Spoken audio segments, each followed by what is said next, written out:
Од 2 до 3 пациентки со диагноза карцином на дојка дневно се оперираат во Штипската болница, што укажува на фактот дека месечно со оваа диагноза од источниот дел на државата се оперираат од 20 до 30 жени.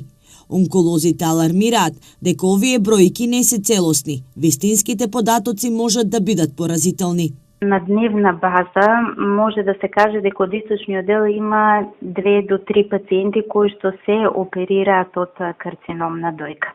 Така што месечно низ нашата болница проминуваат околу 20 до 30 пациенти оперирани со карцином на дојка. Меѓутоа тука треба да се земе фактот дека не сите жени нели се оперираат во нашата болница од источниот дел, значи тој број е најверојатно и поголем од тие 20 до 30 жени. Почетната фаза на ракот на дојката може да се излекува кај повеќе од 95% од заболените. Затоа е потребна поголема здравствена едукација и превенција, советуваат лекарите. Првите скрининг тестови може да се направат уште во 20-та година. Секоја жена од 20 годишна возраст веќе може да прави ехо на дојка на 6 месеци, а над 38 и мамографија годишно, така што функционира, значи центарот се стави повторно во функција на центарот за дојка, значи понеделник, среда и петок.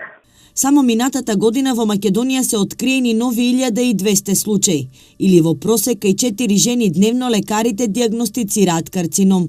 Намета се жените на возраст од 45 до 55 годишна возраст. Во последните 15 години смртноста од канцерогени заболувања пораснала за 9%, и според бројот на смртни случаи, Македонија се наоѓа на 3-то место во Европа.